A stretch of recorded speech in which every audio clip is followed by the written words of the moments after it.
G'day, Internet. Max right here, and super pumped up today. We have our regular guest back, Juan Villaverde, and I've been practicing that name all week. Hopefully, got it right this time.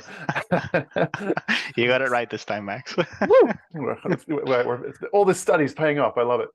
So yeah, this is going to be super jam-packed episode. Just to lay the landscape, we have had a couple of big name investors come out and say, listen, the bottom's nearly in. We're going to start to invest more. Chamath Palihapitiya came out and said, look, I predicted that in Q4 last year we're going to be this is the top and you should be selling. Right now, I'm predicting we're near a bottom and it's about time to start buying. We have Raoul Pal saying he thinks the bottom's in. Okay, but there are some dissenters for sure saying that we've got some more downside to go. So let's throw it over to Juan, one of my favorite experts that I love interviewing. His calls over the last 3, 4, 5, 6 years have been absolutely phenomenal, calling tops and bottoms. So we're very lucky to have him. So Juan, catch us up. What's going on in the world? What do we need to be paying attention to? And what's the things that's most important right now? Well, first of all, thanks for that intro. I am flattered, and I hopefully, you know how they say you're only as good as your last prediction. So you would think that if you made a few good calls, you would feel pretty comfortable about your ability to do this, but that's not the case. You're always looking forward at the next turning point, the next big event, and you want to get that one right. Because if you're wrong, you know what? It doesn't matter if you call the top and whatever.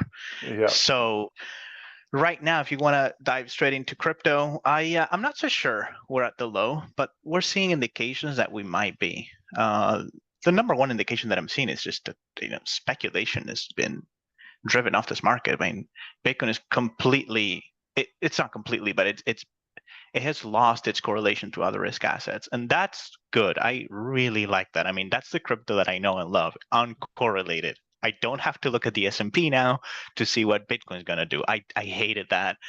It seems that's going away. Another reason I like that is because I don't think stocks have made a low. You never know. Markets are probabilistic, but it's very unlikely that the U.S. stock market is done falling. Therefore, we needed correlations to break, because if correlations with between stocks and crypto don't break, and stocks are not done falling, then obviously crypto would have further room to slide still. But now that correlation is somewhat weaker, I feel pretty comfortable that, okay, maybe we can start the bottoming process in crypto while stocks continue to fall out of bed, and the fixed income does whatever it's going to do. I tend to be a bit more bullish on fixed income, but we can get into that later too. Mm-hmm. So I find that really interesting. Yeah. Okay, so the correlation. So, okay, big question. Yeah. Is it just that Bitcoin is ahead of it, and it crashed first, and then the S&P crashed? But there's still a correlation. It's just a little bit more leading, which maybe we want to reverse engineer that. We can say, Bitcoin's a leading indicator. We know what the stock market's going to do a little bit later on. Maybe we make more money on the stock market. Just an idea, just a thought. Or as a Bitcoin idealist, I'm like, for the love of God, can this thing decouple?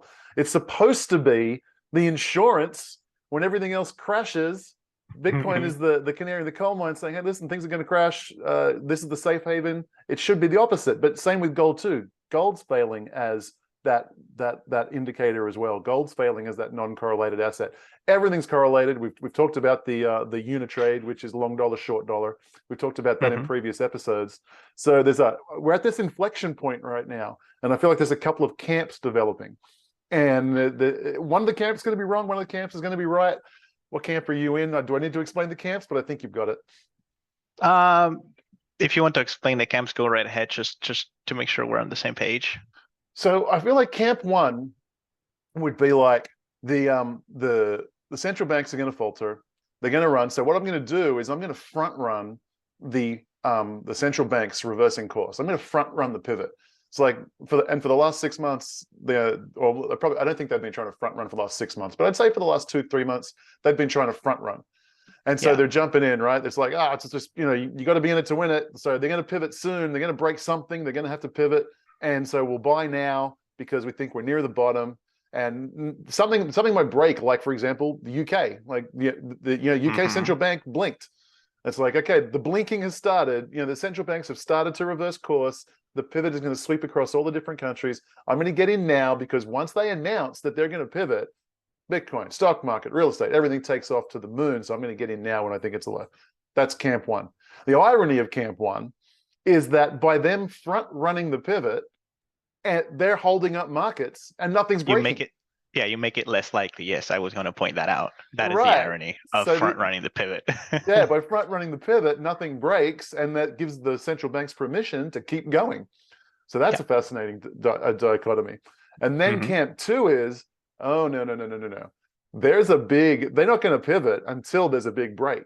And when that big break happens, it might only be for a relatively short amount of time, days, weeks, or a month or two, but there will be a big wick down.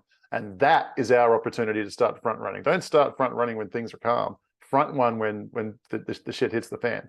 They're kind of the two camps. Now, camp two, the problem with camp two, if that big crash never comes, they never get in and they miss that the start of that big leg up.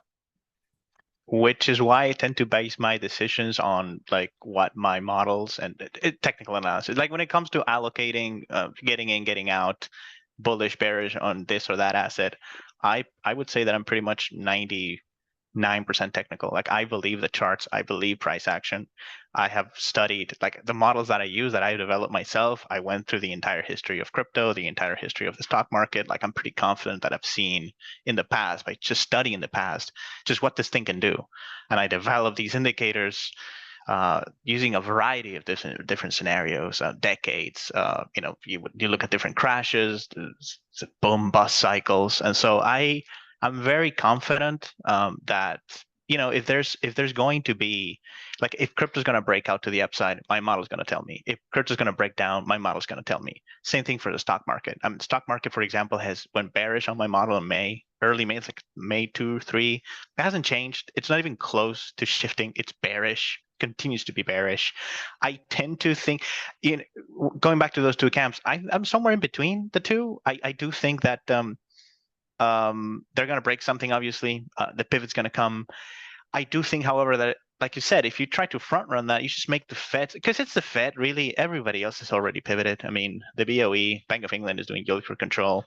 The ECB, European Central Bank, has announced that they're going to do like yield spread control. I don't even know what that means. I think if you're buying Italian bonds, um, bonds will rally too, right? If you're injecting liquidity into the system, it doesn't really matter. Nobody knows what this thing looks like. This TPI, I think, temporary protection for Italy. I know that's not what it's called, but whatever. So if they print money, they inject liquidity. Just to give you an example, central banks don't really have to do anything. When gilts broke, was it last week or a couple of weeks back? When the UK broke and the UK bond market broke, which, by the way, I was just writing a report for our clients on that day saying, here's a prediction before the end of the year, the Bank of England will have to step in and print money. And literally within minutes of me typing that in, I saw the headlines coming in saying, oh, they're printing money. Okay. Turns out they didn't actually do anything. All that you need, because it was a panic. It was just a regular panic. I mean, you could see it in the charts. The pound was crashing, bonds were crashing. Something had to be done. Just to stop the panic, to stop the rout. And all it takes is for the central bank to say, we will, here's the put. We're going to buy bonds. You're not letting this market crash.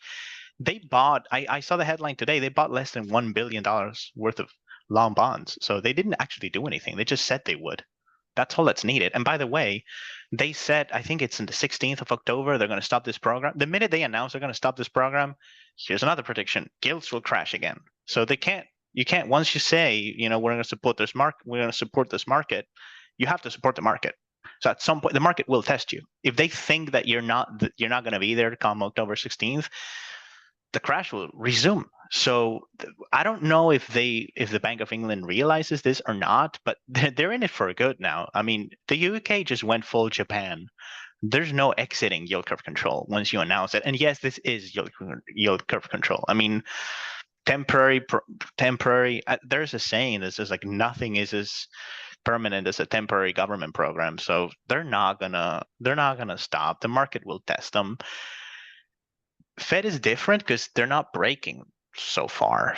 And so it's like if you ask me what my view is, I think the entire rest of the world breaks before the Fed is forced to do something. And I agree with you. I think it's somewhat foolish to try to front run the pivot because you can't, just almost by definition. They pivot when something breaks. If markets continue to function correctly, then nothing breaks, and therefore, one or two things can happen. Inflation comes down, which I don't think will happen, or something breaks. So to your point, if and it's gonna be the Treasury market. Like I think we can zero in on that now. Like it's gonna be the bond market that breaks this time. So because that's what we're seeing elsewhere. We're seeing it in Japan. We're seeing it in Europe. We're seeing it in the UK. The same thing.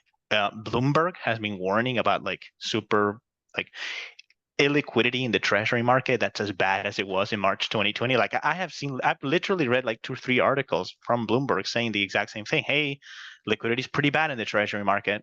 So that's the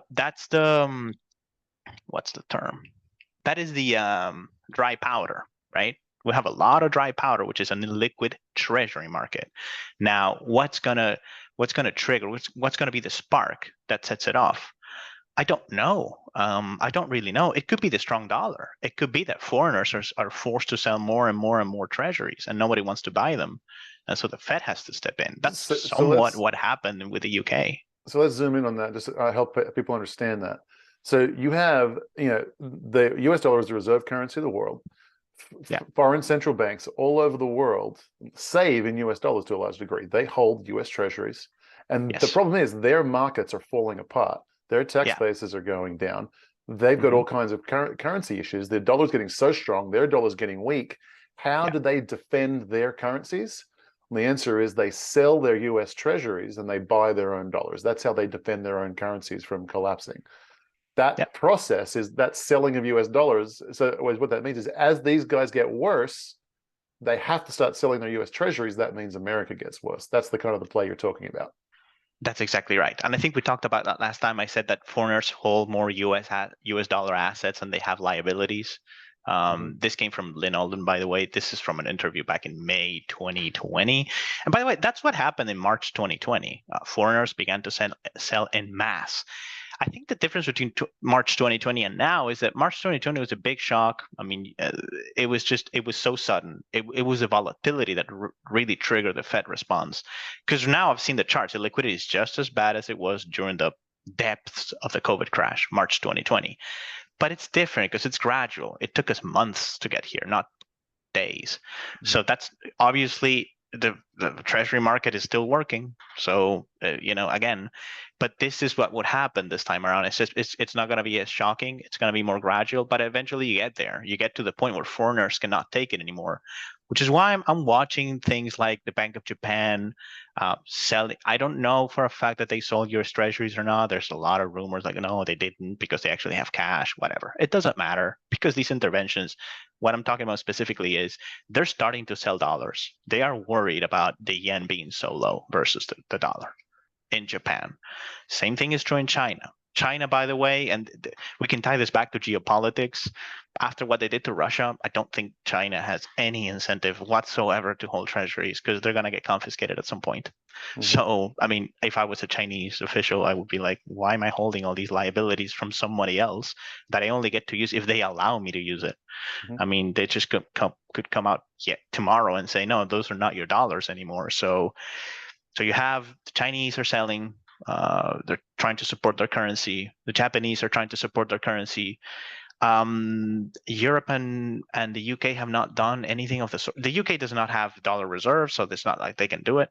And then Europe. I think Europe is the thing that's going to blow up and set this whole thing off. I said that last time. I continue to be it the same way. The UK's address. The UK had the exact same issue, like currency crisis, basically energy shock, high inflation. Government has to do something about it. They announce bailouts. Yes, tax cuts were a part of it, but no, let's face it, this was all about the energy crisis. I think the tax cuts were just their dumb attempt at stimulating the economy. It was weird. I'm like, that's not gonna work, but whatever. But the energy bailouts are there. They're part of the package, and that means borrowing money. And so the bond market in the UK crashed too. My view is it would have crashed anyway. without the tax cuts. Everybody's like singling out this guy. I can't remember his name, the Chancellor of the Exchequer. He said, "Oh, it's his fault. He wanted to cut tax." No, this is just unsustainable. There's too much debt, and these guys want to borrow even more. So the bond market crashed. Um, without central bank intervention, this is where you land eventually, because there's a lot of supply of bonds and not enough buyers. And by the way, I thought it was interesting that pension funds, which are supposed to be risk averse, were buying bonds on leverage. Basically, I don't know if you know this, but the reason they crashed, because I heard that they were getting margin calls, and I'm like, okay, margin call. I'm a trader. Margin call means leverage. Leverage on what? What are they borrowing money to do? What are these guys trying to do? Oh, it's this fancy thing, liability driven investing or whatever.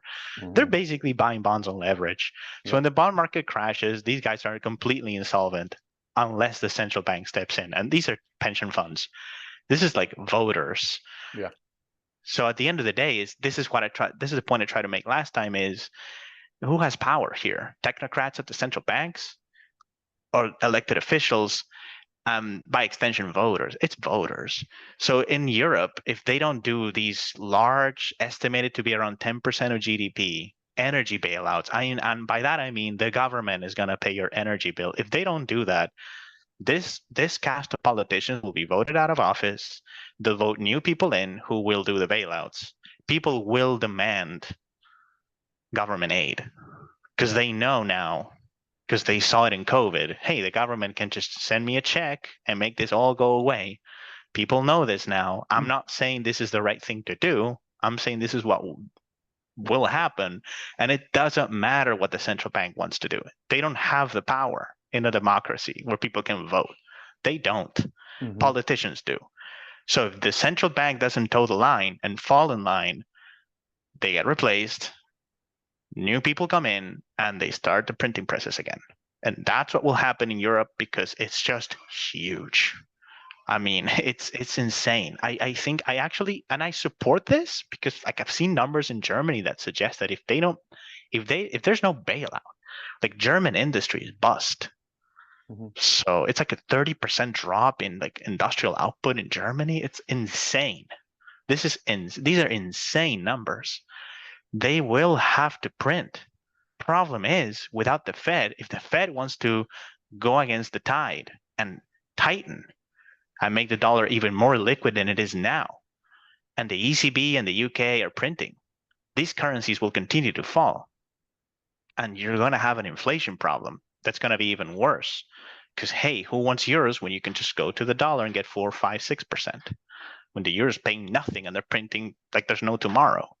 So then it becomes a political problem because the EU and the UK and Japan are the US's biggest allies.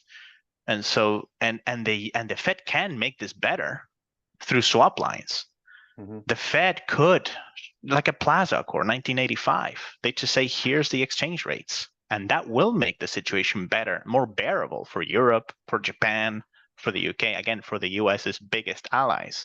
And I've seen today that in the G20 meets in November, they're going to be pressuring the Fed to do something about these rate hikes and liquidity. Basically, foreigners will start demanding that the US give them more dollars. And I think that they may resist for a while, but foreigners have one ace up their sleeve, which is that they can sell all these treasuries. They can go on strike and say, you know what? Good luck with those bonds. We're going to crash that market because we need those dollars. Well, see, So I it think that they have becomes, another yeah. race up their sleeve as well, All right. which is the geopolitical situation. Russia and China getting aligned, India starting to cozy up to them, Saudi Arabia starting to cozy up to them, and you've Mm-hmm. got this situation where there's like, okay, it's not like 30 years ago where there was one superpower and that's the end of it. The other Yeah. nations combined are forming a superpower as well, and they now have alternatives and they have options, and they can be, well, okay, I can align with these guys, with the guys who actually have the energy. That's what I want from them. I want the US customer base, great, as long as they're rich enough to be a good customer base, cool. But I need the raw materials to produce the products to sell to America. So they're getting push and pull from both sides. For the last, whatever, 30, 40 years, it's been all America all the way. But now there's just a very, very good case for why they should be siding, being a little more neutral, siding a little less with America, siding a little more with these, let's call them undesirable nations in terms of totalitarianism, Russia, China, etc. I'm glad you brought that up because the way I see it, and I'm not sure this will play out like this because policymakers tend to be pretty dumb and they don't make rash. Like I don't think the Fed should be hiking at all. And because inflation is not going to go away just because you hike one of this.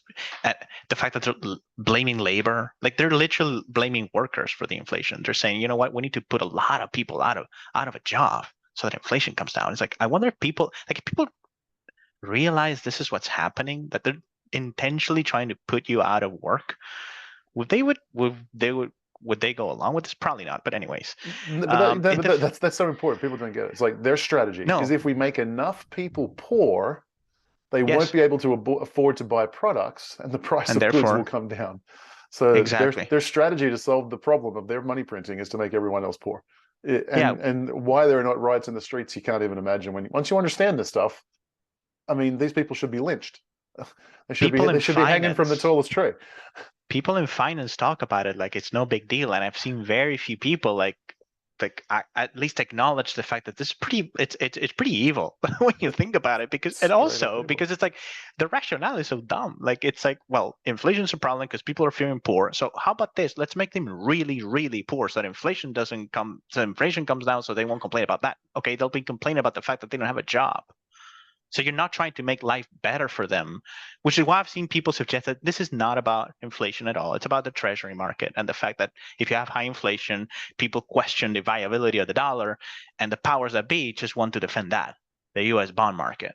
And they want to keep rates low because if they go up too much, government is bankrupt. Therefore, what needs to happen is inflation has to come down at whatever cost. I've seen those suggestions. I think there's actually some truth to that.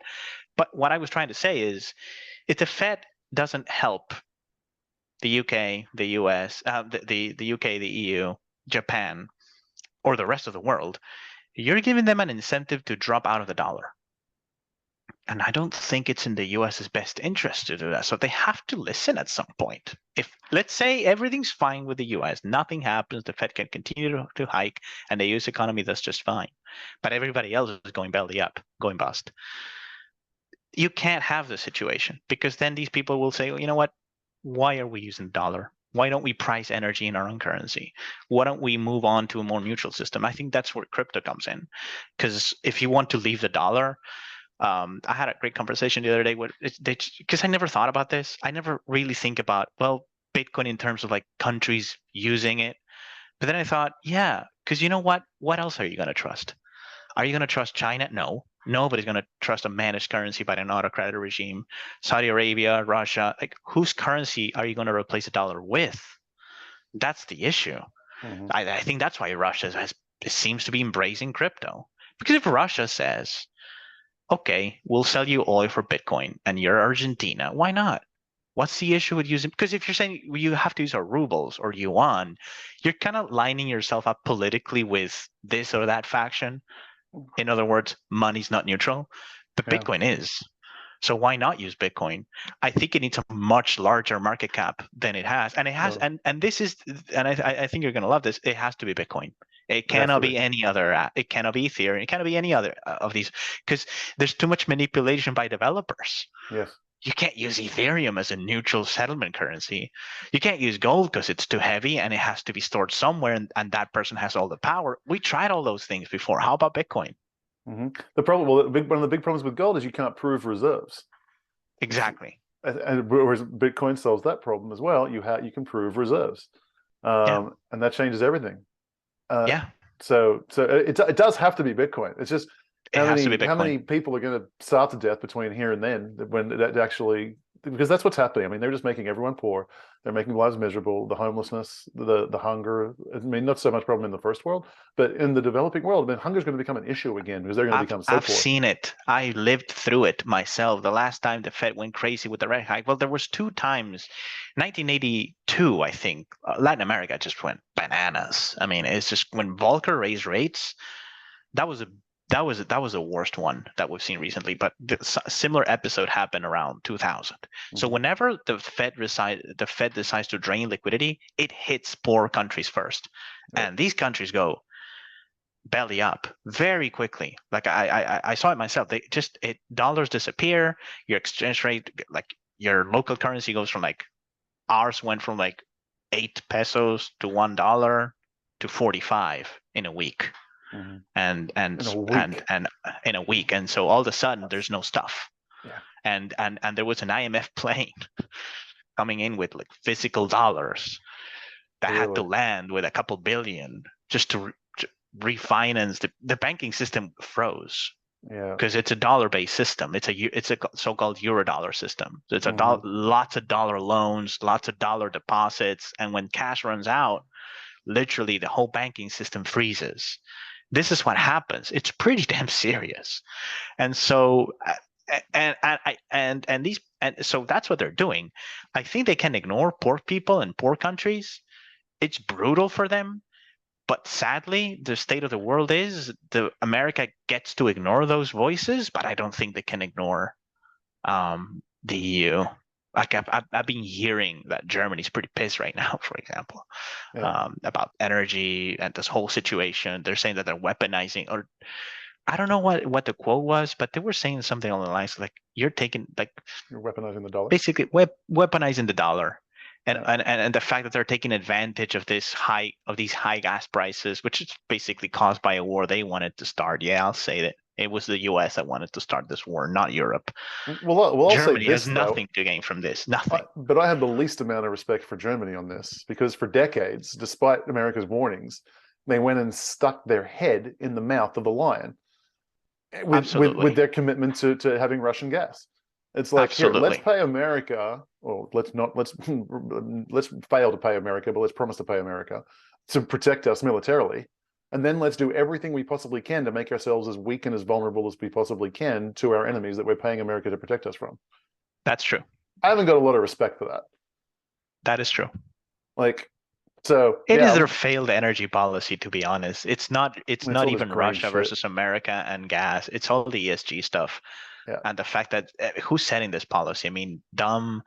I mean, and the thing I don't understand is like when they say things like, yeah, okay, carbon emissions are bad. Nuclear's bad too for different reasons because we don't like that one too. It's almost like it's being set by children because the sun and the wind is so nice. Yes, what can be so bad about the sun and wind? Apparently, it's pretty toxic. It's a pretty toxic industry. It would make you completely dependent on China for all the lithium and all the batteries you need. So it's not even, it sounds nice, but it's not when you look at it. So it's like, we're not going to burn fossil fuels because carbon bad. We're also not going to go with nuclear, which is the only viable green alternative because bad, because Mm-hmm. Fukushima and bad. And so we're just going to be stuck with this, that it sounds better. Sounds better. Leads to mass It sounds, starvation, but it sounds uh-huh. better. It sounds better. And Yeah. they're sticking with it. They're But sticking with it, which is that crazy to me. They that haven't it felt enough pain. That's all it tells me is, okay, you need more pain. yeah, You need more that's it. pain. No, the market will teach you. The market always gets its way. The market will teach you, Germany. Yeah, I mean it's sad, very, very sad. Yeah, But I mean you get it is. and this is so many problems in our world today has been the separation between cause and effect. It's like so from the people making the decisions aren't the ones who suffer from the decisions. The nations who so we're going to go through another one of this because here's what I think is going to happen. You got the geopolitical situation, right? Germany and other countries in Europe made a very bad decision, energy strategy for the last 2 decades, right? Mhm. Those European nations should suffer, and they will to a degree. But because America needs allies in this new battle, American taxpayers are going to pay for the money to send, well, and US holders, because it's going to be paid through inflation more than just the tax base, but they're going to send the money over to Europe to hold them afloat because America needs allies in the fight against the new alliance with Russia and China and the Saudis and all the rest of it. And so There you go. it's this separation of cause and effect. You have to let the stupid people suffer the consequences of their stupidity. And it was Germany who voted for Merkel for all those years. It was Germany who put their head in the lion's mouth with their energy policy. It should be them to suffer, but they won't suffer the full extent of their stupidity. America will bail them out. But Exactly. maybe it's a lesser of two evils in our alliance suffering. But it just means we all go down together. We have the same problem in America. California is criminally idiotic in all of their policies, making the country completely broke. And in every package, like they just had the Inflation Reduction Act, which does the exact opposite. But in every single package they ever do, the rest of the country bails out California and keeps them afloat because they're such a huge part of our economy. If California actually fails as a state and all the pensions, state-run pensions, and all those things fail, then what that hurts the economy so bad that everyone else suffers. And so we keep bailing them out. We keep this zombie state alive. And this is the state of the world. Zombie corporations, zombie states, zombie nations. And eventually the burden on the producers becomes so overwhelming, the whole system collapses and it gets real bad real fast. That's not a cheery outlook, but that's going to happen. See, that now I don't know if it happens this cycle, but eventually that's where it goes. Yeah, I think it happens gradually. And while you were speaking, I just thought, yeah, because when you can print money, this is what you do. Like Yeah. you're literally just printing money to solve all these problems until the value of your currency goes away. Like when they were printing money and I wasn't like, everybody wasn't so focused on what the next Fed speaker is going to say. I just kept thinking, you know what? If the currency doesn't collapse, then this money printing thing actually works because the currency is not collapsing. It's the only thing, the only check and balance, the only thing, the only free market force that can force them to stop is inflation. If you don't have inflation, you have all these deflationary forces that people keep talking about, and I agree they're there. They're just gonna keep doing it because there's no punishment. What is a punishment for printing tons of money if the currency continues to hold value? So I think it was just seeing this gradual collapse because every time something happens, they attempt to solve it by printing money. This is what they do. So until they can't do it anymore, It's the they're universal gonna problem. I keep was doing doing an it. interview just the other day, and I was like, "Why are you so into Bitcoin?" I was like, "It solves every single one of society's greatest problems. You're worried about the growing wealth inequality? Yep, me too. The problem is they're printing money, creates guts the middle class, creates poor people. Bitcoin solves that.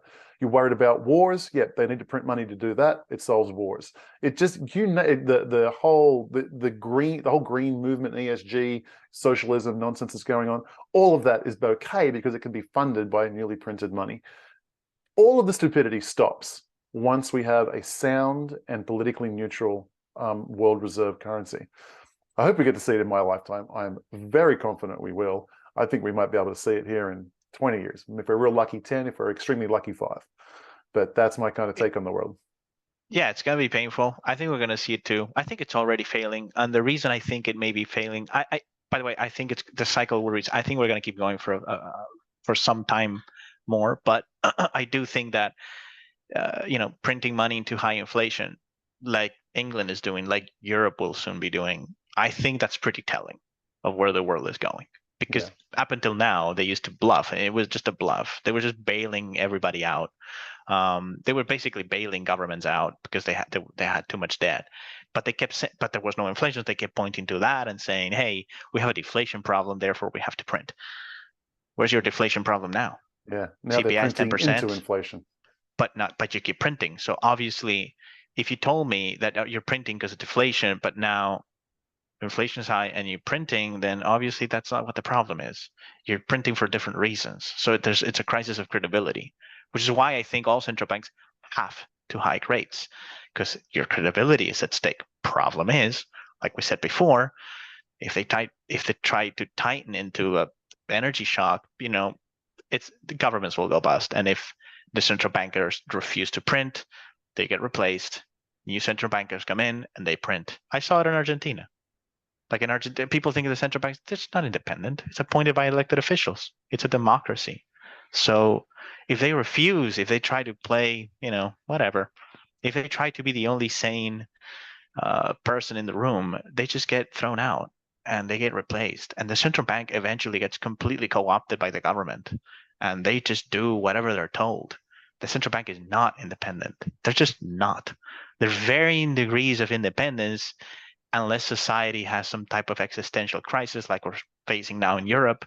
And then there's no independence. They're just going to do the right thing, which is kick the can down the road and keep defaulting to this one instrument that they have. And I developed this view over the years when I became an economist. And I was starting to realize, it was trying to figure out like why is Spain so much different from Argentina? Why? Because they don't work harder here. They arguably work less. They have the same rules. It's pretty much the same thing. But why is it so different? Why don't they have 50% inflation a year? Oh, because they print money in the euro. Okay, when is that gonna go away? Like the amount of, and here's something I need to get out. We're so used to in Europe, like people are so used to like massive government intervention that I keep hearing from like analysts that I respect. Not gonna get name names, but people are saying, well, up until now there was no fiscal side to things, right? It was just very easy monetary policy, no fiscal stimulus. I'm like, what are you talking about? What are you talking about? If you're unemployed here in Spain, you pretty much get a salary. You don't even have to work. You work 3 months out of the year, and then the rest is papered over by the government. There's so many social programs in Europe. Who do you think is paying for all this stuff?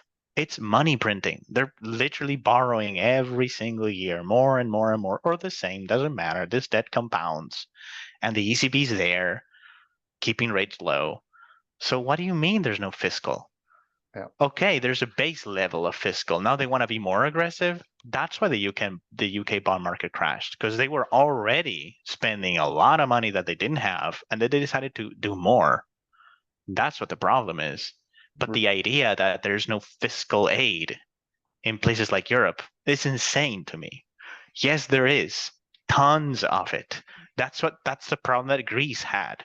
When Greece was going bust and they wanted them to balance their books, which never works, it's because they had all this bloat at the government level. All Yeah. these countries have that same bloat. Yeah. Same bloat. Like I was just an anecdote here. Like if you work for the public sector in Spain, you do half the time and you get twice the pay. Literally, you get twice the pay.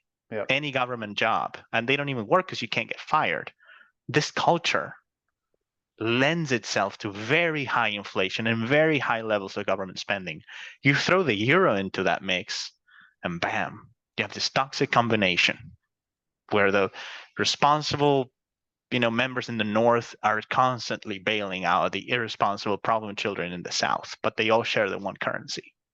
Yeah. So it's doomed to fail. 100%. It is doomed to fail. It always was from the get-go. Yeah. You can't have the sovereign states with managing fiscal policy and then a higher European power managing monetary responsibilities. It just doesn't work. Well, I mean, it doesn't work. Don't worry, America's not far behind. It doesn't work when they all manage it the same way either.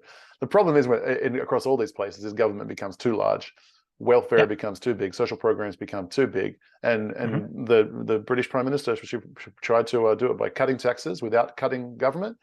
And the bond market said, no, having none of it. Having none of it, you got to do both. What every single country in the world needs is the reduction of the size of government, mass layoffs, elimination of programs. That's the only thing that can save these countries. Nothing else can. Exactly. And you know what? We're not even having that conversation, which is why No. I'm pretty confident that inflation is the end game. Because at the end of the day, it's not the central bank that can bring inflation down, it's governments. Governments are not even, just listen to what we're all listening to the central bankers, but we're not looking at the other side, the one that really has power. Government. What are governments doing? Expanding budgets, spending more money. Like the US likes to spend more money on wars. Europe likes to spend more money on like ESG policies. It doesn't matter. They just spend money they don't have, and they're continuing to do this. And every time there's a crisis, what do? They spend more money. Yeah. So the central bank is kind of stuck there, kind of trying to be the one that's trying to hold it together, but not really. They're trying to hike rates, but they really can't because they're going to bankrupt their governments and their private sectors in many cases. So they can't. I mean, they can only go so far. And Yeah. so, if you really want it, if you ask me what is it going to take for you to stop being so bullish on crypto? Okay, if governments suddenly woke up and found religion and suddenly decided to dramatically cut spending, then I wouldn't be so confident that this thing is going to the moon. But we're not even having that conversation. I don't see it anywhere. Yeah. No one's doing it. That's not No one's doing it happening. at all. And I've So never seen it, by the way, because I've lived in countries that have super high inflation. They really have a government spending problem, they still don't do anything. Like this thing can get pretty bad in terms of inflation before there's even a discussion about cutting spending at the government level. We're at what, 10%? That's nothing. Yeah. There's nothing. So on a societal level, the only way out of this, I see it, is reduction of the government. Yeah. There is no will, there is no appetite to do that anywhere in the world. There's not the level of education, there's not the level of knowledge in the voting public. It will not happen. The No. only way it can happen, and I've got a frog in my throat here, the only way it can happen is when it is forced upon them. The only way when it's forced upon them is when they have monetary responsibility and they can't print money. The only way that happens is when Bitcoin is the world reserve currency, or at least the reserve currency of that nation.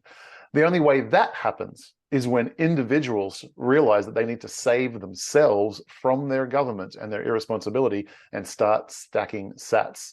And I tell a story. Stop me if I've told you before. I know I've said it on my channel before, but you mentioned Argentina, which is where you were raised. Is that correct? Uruguay, which is right next to it. Right next door. So I remember watching an interview with someone about the 80s crisis. He was in Argentine, and he said his family had a business, and luckily they had one customer who was able to pay them in US dollars. And when the crash came, he had a little shoebox full of 3,000 US dollars. Everything else got wiped out. His savings wiped out, cash money wiped out. The money he had worthless except for the $3,000. With his $3,000, he went at the bottom of all that nightmare. The family went and put that $3,000 in and bought Argentinian dividend-paying stocks. That family has lived off the dividends from that stock for the rest of their lives. $3,000. $3,000 is all it took. And all that happened, he was lucky. They weren't bright, they weren't brilliant. He was lucky. They had an American paying customer and they had a store of wealth, a safe haven at 3,000 US dollars when the whole economy collapsed. And right now, the viewers of this show, I hope every single one of them has got their hands on some Bitcoin, because Bitcoin is the savior that will save you when everything else hits the fan. You will be living off Bitcoin for the rest of your life, as long as you have some now. Might the price go down a little bit in the short term? Absolutely, maybe, but highly, highly recommended. All right, Juan, before we go, talked a lot of doom and gloom, but I do want to talk about your timing model real fast if I've got you for another minute. But before we do that, Sure. I need to remind all you guys, I'm sorry it's been a little bit of a week of a delay, but I have been building a highlight channel. So what this is, just like Juan mentioned earlier, I do the same thing. A whole bunch of people in my team do the same thing. We watch hours and hours and hours and hours every single day of the world's most brilliant economic minds, billionaires, investors, you name it. And what I do is I'm going to take the highlights of all of that education that I'm lucky enough to have and my team is lucky enough to have, and we're going to condense it down to the 10 most important, profound minutes that we come across every single day, so that people who don't have the luxury of watching 10 hours a day like I do, you guys get to watch 10 minutes a day and get the cliff notes of the most important economic strategies out there. The channel is about to be released soon. I really do think it's going to come out next week. I've got the first 4 episodes filmed. I've got the team built. Pretty sure it's going to come out next week. There are no videos on the channel yet, but I highly recommend you go and subscribe to the channel now. So the first link in the description below this video, go ahead and click on it. It'll be pinned in the comments as well. It'll be a link to my brand new channel that is like the cliff notes of the most important things that we hear all across the economy every single day. Go there, subscribe to the channel, even though there's no videos there to look at. All right, Juan, back to you. We've got a couple minutes left before you have to go. I know you've got a hard cutoff time here. Yep. Can you talk a little bit about your timing model, please, and how you came up with it, what it means, and what it's telling you right now? All right. So the timing model, is the name suggests, it looks at timing, specifically cycles, and it. Just full disclosure, and to be completely fair, it's based off of a model developed in the 70s by a guy named James Hurst. Of course, in the 70s, you didn't have computers, and so what he was able to do back then was pretty limited. It wasn't actually that useful. He wrote a big manual, though, like 1,500 pages, on the basics, on the theory of how cycles work in price charts in financial markets. So I took that, I learned from that, and he kept saying throughout the manual, computers are great, they're going to change everything, and just, this is like 1972, I think, or 3, and he's saying how computers are going to change the world and make analysis in real time much better. So I just read the book, I understood it, and I thought, okay, how can I modernize this? How can I apply this? How can I use computers to do what this guy was saying we could maybe do one day in the future? And that's what I did. And it works very well. in all financial markets. It's basically a set of principles. Not gonna get into those. We can later. I would need to like actually go back and read the manual to because it has got 10 principles. Basically, how you measure a cycle is basically from low to low. So you have a low, you have a high, and then a low, like a sine wave. And all these cycles compound, so you can add them together. So two small cycles make a larger cycle. Two of those larger cycles make up an even larger cycle, and so it's kind of like a fractal. I did a lot of studying on like Elliott wave and technical analysis of all kinds. So I kind of knew all these things. This thing put it together for me. I was like, oh, this makes sense. Yes, markets go up and down. Yes. Oh, and the only point he made is, you know how he's saying, you know how markets go up and down. Okay, there's some regularity to that. It's not totally random. There you can measure time to see whether or not something's going to go up or down. And it's not perfect, but there's so many tools that he developed that I actually concepts he discussed that I developed into tools that allow me to tell what a market is doing. And so it's very powerful. Works very well in crypto. Crypto is very cyclical, super cyclical. I believe that is because it's very speculative. There's a lot of speculative action in crypto. So the cycles tend to be very pronounced. You can see them. You can see them coming. And because we only have about we have about 12 years of history in Bitcoin now. When you're doing cycles work in crypto, you have to look at Bitcoin because that's the only one you have. And I came up with 20, 80, and 320-day cycles for crypto. There's others. There's a 4-year cycle too, but there's not that many of those. There's also 5-day cycles, 1.25-day cycles. There are many cycles, but I only focus on 20, 80, 320 days. These are measured from low to low, and in between those, there's high. And like I said, once you look at the market through that lens, you notice things. Like for example, bear market in crypto is bearish 80-day cycles. Bearish means lower highs and lower lows. When a bear market in crypto begins, you start seeing lower highs and lower lows on the 80-day cycle, literally a wave that just goes down like any bear market you've ever seen. But what I've noticed is that if this cycle, this 80-day cycle, stops making bearish, in other words, lower highs and lower lows cycles. So if this 80-day cycle stops falling, that's it. No more bear market. This has been true so far. So the reason I mention this is because we're not there, but if Bitcoin rallies right now, this is what, October 7th. Bitcoin's at about 20,000. It's been here for weeks. If it were right now, the way it's setting up, if Bitcoin were to rally to 22,000, it would give us a neutral 80-day cycle after a series of bearish ones. I've never seen a bear market in crypto that continued past that neutral cycle. In other words, once you see that neutral cycle, that's it. There's no bear market anymore. It's done.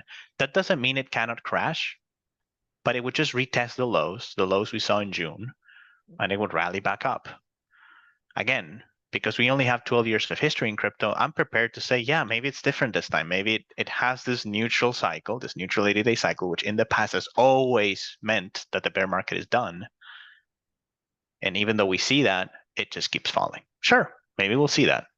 Like I said, it's not gospel, but it's worked every single time. And honestly, this bear market in crypto is not that different from the others. This is what I love about crypto. I always think about this every day. It's like volatility is so high in crypto, like it's okay. Like, oh, crypto's gonna crash 50%. Okay. I've seen that before.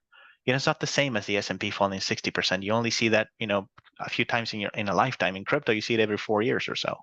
So every 4 years or so, boom, 90% down, and then it goes back up. So you're more resilient. This is a long way of saying, listen, if it rallies just a little bit more, just a few more days of upside, again, it's pretty stuck around 20,000.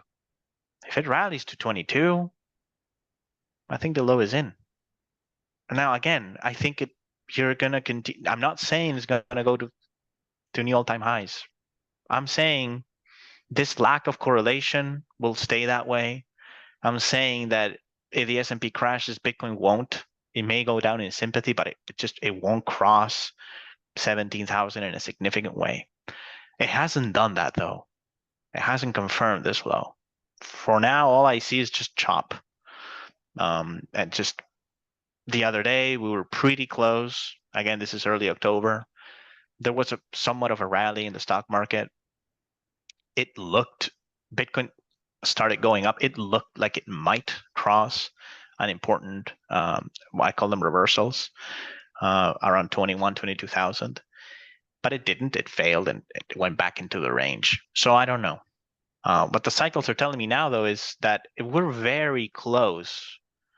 And this is the first time I've seen that this year. We're very close from confirming, like, from having like a very solid confirmation that the worst is behind us. Now, of course, if it doesn't do that, if it doesn't go to 21, 22,000 and it falls below 17 and a half, it goes to 12. That will be the end, though. And the reason I say that is because 20 this already this is reminding me of 2018. So in 2018, August, September, October of 2018, there was no volatility in Bitcoin. I invite everybody listening to just look at a chart of Bitcoin in the second half of before November of 2018. There was literally no price action for months. No price action. Very low volatility. And like now, back then, we also on my model we're getting very close from these bullish breakouts that would confirm that the bear market is done, but we never quite got there. And then the hash war started in November of 2018, and boom, Bitcoin crashed again. And at the time, I believe it was, I think it was about December 12th, something like that. I said on Twitter, we said at the company, we said probably the low. We didn't say it was a low. We said it looks like the best risk reward we've ever seen in Bitcoin. And the reason we said that is because just think about it. You spend months doing nothing, meaning there's no speculative activity in this market. Then it crashes out of the blue all of a sudden, but volatility is very low. It was so illiquid that it crashed in mid-November, right? So mid-November, Bitcoin crashes one last time. But you could see that it would just go down, stay there for hours, then the next day it would go down again, stay there for. You could see that this thing just doesn't have a lot of room to fall because who's going to sell it? There's no one selling. There's barely anybody participating in this market. Sure enough, after Bitcoin makes a final low, bear market low in October 15th of 2018. What happens next? Spends the next 3 months doing nothing. So I'm not saying once it hits that low, it doesn't go back up. It spent the next 3 months into March doing absolutely nothing again. So it was so unlike this crash was so, I don't know what the right word is. It was so unlikely. There was a catalyst. Bitcoin SV, Bitcoin Cash, the hash wars, all of this nonsense. There was a clear reason why people were selling Bitcoin, but you could tell that after this is done, nothing's going to push this market lower. I'm seeing the same thing now. Only it looks like, okay, maybe it bottoms out here without crashing further to, let's say, 12,000. Maybe that's a very strong possibility. But if that doesn't happen and it falls, that's it. That's one last time. And the reason I say that is because November, my model is singling out November as the more likely time period for the Bitcoin bottom. Around mid-November, I would expect a bottom anyways, no matter what happens, just based on timing, based on the timing model. And so I guess the short answer is I'm seeing a lot of the same things that I saw in late 2018. It looks the same to me. Through the lens of my model, Bitcoin looks the same. So I have every reason to expect the market to.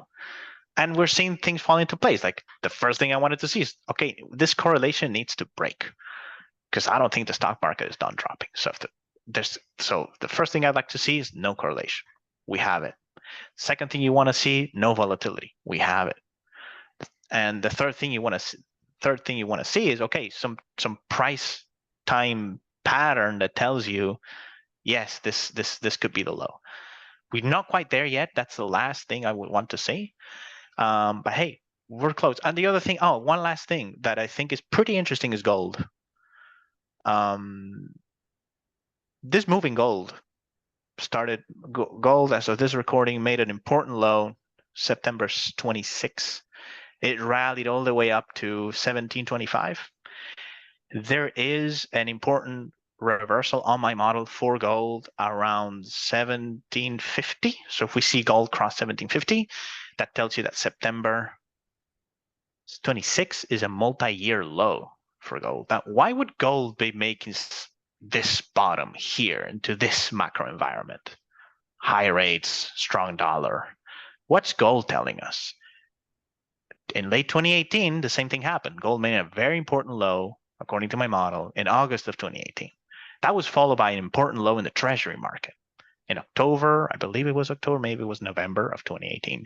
That was more extra confirmation that something was shifting in the macro landscape. And if you remember, in 2018, the Fed was doing QT and hiking rates like they are now.